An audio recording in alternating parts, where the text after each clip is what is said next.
My name is Aiko Tanaka, and I'm 15 years old.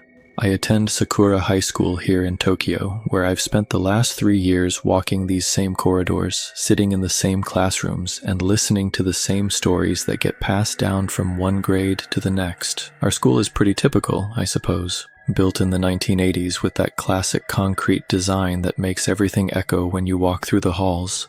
The building has 4 floors, and like most Japanese schools, it carries its own collection of ghost stories and urban legends that students whisper about during lunch breaks. For as long as I can remember, there's been one particular story that everyone knows, but nobody really talks about seriously.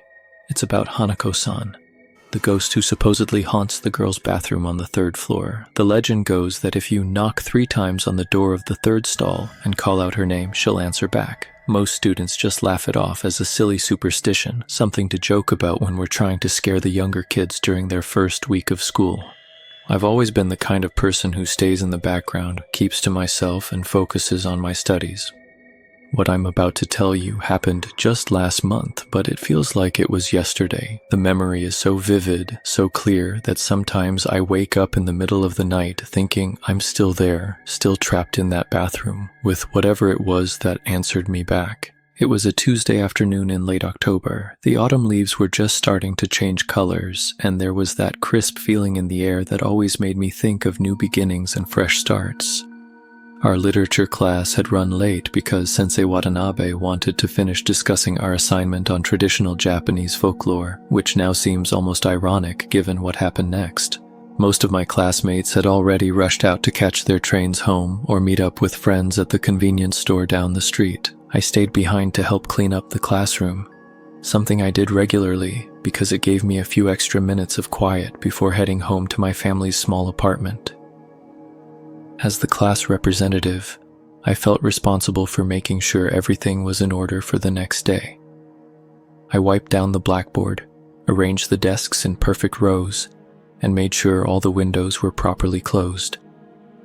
By the time I finished, the school had become unusually quiet. The hallways that were normally filled with the chatter and laughter of students heading home now felt almost empty.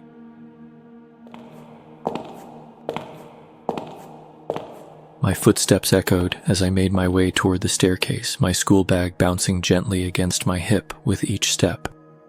The afternoon sunlight was streaming through the tall windows, casting long shadows across the polished floors.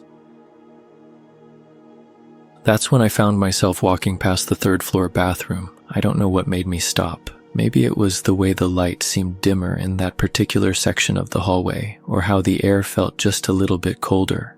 Something about the atmosphere had shifted, like when you're watching a movie and you can sense that something important is about to happen, even though nothing obvious has changed on the screen. The bathroom door was slightly ajar, which was unusual. Normally, all the doors stayed closed, especially after school hours when the cleaning staff had finished their work. I stood there for a moment, just staring at that gap between the door and the frame. The silence felt heavy, almost pressing down on my shoulders. For years, I had walked past this bathroom without giving it a second thought. Sure, I knew the stories about Hanako-san, but they were just stories. Urban legends that students shared to entertain each other or to add a little excitement to our otherwise routine school days. I had never been the type to believe in ghosts or supernatural things. I was practical, logical, focused on real things like grades and college entrance exams. But standing there in that quiet hallway, with the late afternoon light casting strange shadows and the empty school building creaking around me, something felt different. Maybe it was curiosity, or maybe it was just the rebellious part of me that rarely got to surface. Whatever it was, I found myself thinking about those 3 knocks, and that simple question that supposedly could summon a ghost. What would actually happen if someone tried it? What if, just this once, I did something completely out of character? What if I stopped being the quiet, obedient student who always followed the rules and never took risks? My heart started beating a little faster as the thought took hold. I looked around the hallway to make sure I was completely alone. The silence was almost deafening now, broken only by the distant sound of a door closing somewhere in the building and the gentle hum of the air conditioning system. I took a step closer to the bathroom door, then another. My hand reached out almost on its own, fingers trembling slightly as they touched the cool metal handle. The door opened with a soft creak that seemed to echo much louder than it should have in the empty hallway.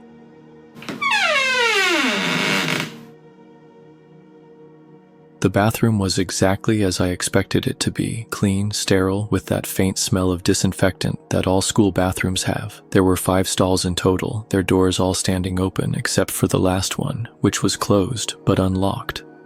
The fluorescent lights hummed softly overhead, casting that harsh, bright light that made everything look slightly washed out.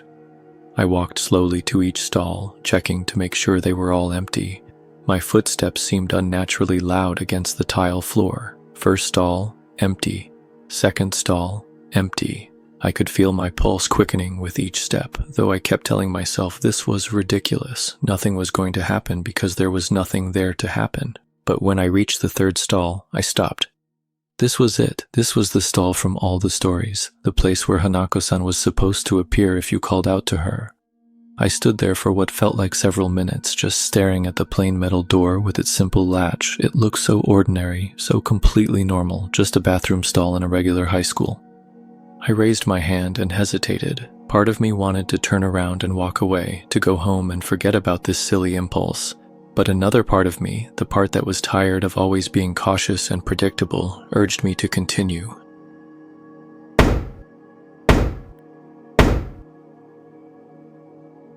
I knocked once. The sound echoed off the tile walls. I knocked twice. My hand was shaking now. I knocked a third time, and then, in a voice barely above a whisper, I said the words that would change everything. Hanako-san. いらっしゃいますか? Hanako-san, are you there? The silence that followed my whispered question felt like it stretched on forever. I stood there, holding my breath, waiting for something to happen while simultaneously hoping that nothing would. My heart was pounding so hard I was sure the sound would echo off the bathroom walls. Seconds passed, maybe a full minute, and I started to feel foolish. Of course, nothing happened. What was I expecting? A ghost to actually answer me back? I let out a nervous laugh and shook my head. This was exactly the kind of silly thing that first-year students would do to impress their friends, not something a serious third-year like me should be wasting time on. I turned to leave, already planning how I would laugh about this moment later, when I heard it. A soft whisper, barely audible, drifted from behind the stall door.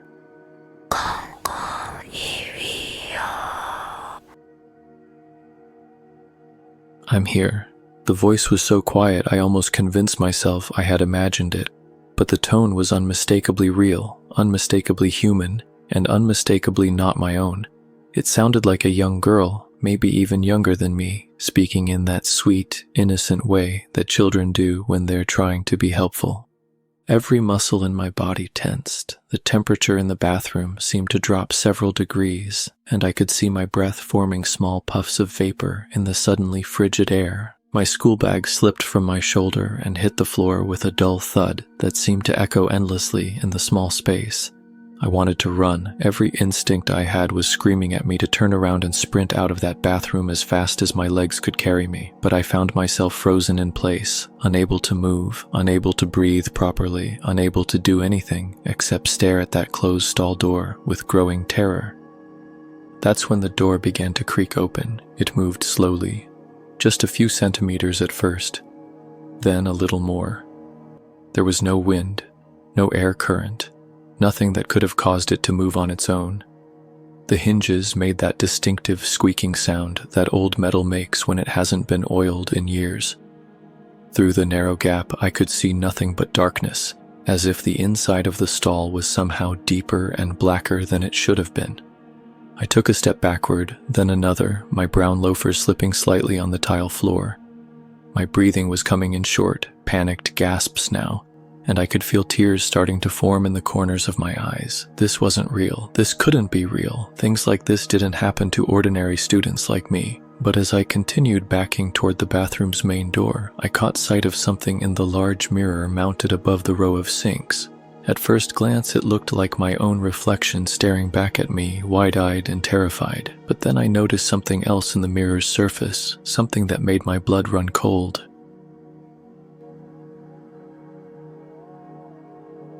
Standing directly behind me in the reflection was another girl. She appeared to be about my age, with the same black hair and pale skin that I had, but she was wearing a different uniform. Instead of our school's navy blue skirt, she wore a bright red one that seemed to shimmer slightly in the fluorescent light. Her face was partially hidden in shadow, but I could see that she was smiling, a sweet, innocent expression that somehow felt completely wrong given the circumstances. I spun around quickly to look behind me, but there was nothing there. The space behind me was empty. Just the white tile wall and the bathroom door. When I looked back at the mirror, the girl was still there in the reflection, still smiling, still wearing that red skirt that didn't match any uniform I had ever seen at our school. The fluorescent lights above began to flicker erratically, casting strange shadows that seemed to dance across the walls. The steady humming sound they normally made became irregular, stuttering like a heartbeat that was struggling to maintain its rhythm. With each flicker, the girl in the mirror seemed to become clearer, more solid, as if she was somehow drawing power from the electrical disturbance. Then, without warning, the bathroom door slammed shut behind me with a loud bang that made me jump and cry out. I ran to the door and grabbed the handle, turning it frantically, but it wouldn't budge. The door that had opened so easily just minutes before now felt like it was sealed tight, as if someone was holding it closed from the other side. "Please," I whispered, pulling at the handle with both hands. "Please, let me out." Tears were streaming down my face now, and I could taste the salt as they reached my lips. My careful composure had completely disappeared, replaced by the kind of raw terror that makes you forget everything except the desperate need to escape. I pounded on the door with my fists, the sound echoing through the bathroom like gunshots. "Help me!" I called out, though I knew the school was probably empty by now. "Somebody help me!" That's when I saw the hand. It emerged slowly from underneath the third stall, sliding across the tile floor with deliberate, careful movements. The skin was pale, almost translucent, and the fingers were thin and delicate like those of a child. But there was something wrong with the way it moved, something unnatural about the angle of the wrist and the way the fingers seemed to bend in directions that human joints shouldn't allow. I screamed then, a sound that came from somewhere deep in my chest and filled the entire bathroom with its echo. The hand paused for a moment, as if surprised by my reaction, and then continued its slow progress across the floor, reaching toward where I stood pressed against the door. Suddenly, the door handle turned in my grip, and the door swung open so quickly that I stumbled backward into the hallway. I didn't stop to think about what had changed, or why the door was suddenly working again. I just ran, my school bag forgotten on the bathroom floor, my carefully arranged hair coming loose from its neat style as I sprinted down the corridor.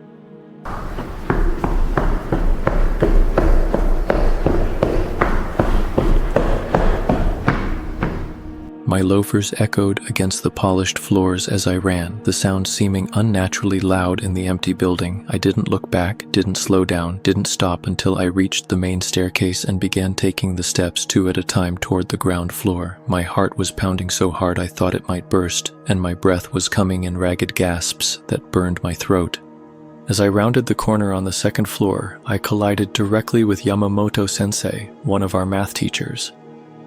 He was a middle-aged man with graying hair who always wore the same brown suit and carried a worn leather briefcase. He grabbed my shoulders to steady me, his expression shifting from surprise to concern as he took in my disheveled appearance and tear-streaked face. "Tanaka-san," he said, his voice gentle but puzzled. "What's wrong? Why are you running through the halls like this?"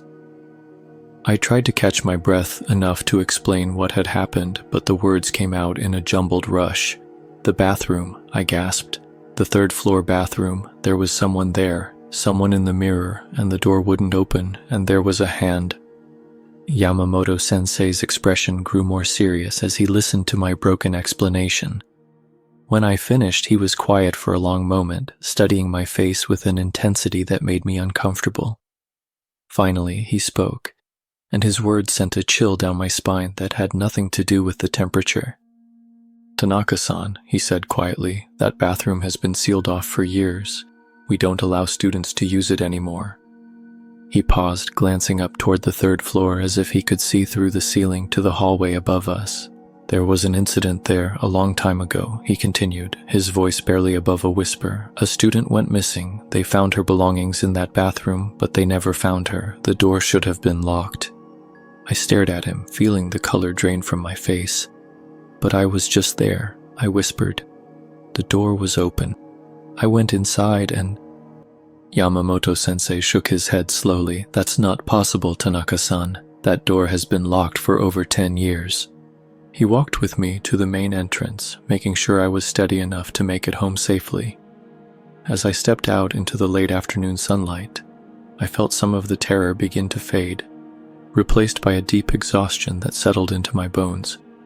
The normal sounds of the city, traffic and voices and life continuing as usual, helped ground me back in reality.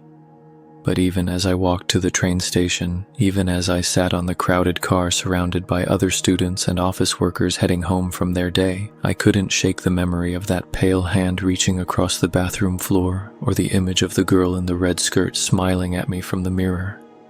That night, I sat at my desk in my small bedroom, trying to focus on my homework, but finding my attention wandering back to what had happened. I had retrieved my school bag the next day, finding it exactly where I had dropped it, though Yamamoto-sensei insisted he had unlocked the bathroom door himself and found it empty. The janitor had looked at me strangely when I asked about the sealed bathroom, muttering something about students these days and their overactive imaginations. But I knew what I had experienced. I knew what I had seen and heard and felt in that bathroom. And as I sat there trying to conjugate English verbs and solve math problems, I made a promise to myself that I would never go near the third floor again. I kept that promise. For the rest of my time at Sakura High School, I took the long way around to avoid that corridor entirely. I changed my cleaning duties, so I would never have to stay late on the upper floors. I made sure I was never alone in the building after regular school hours. But even now, months later, I still wake up sometimes in the middle of the night with the sound of soft knocking echoing in my ears. 3 gentle taps, just like the ones I had made on that stall door. And in those dark, quiet moments between sleeping and waking, I swear I can hear a whisper. So faint I almost convince myself it's just my imagination. It says I'm here. It says I'm still here.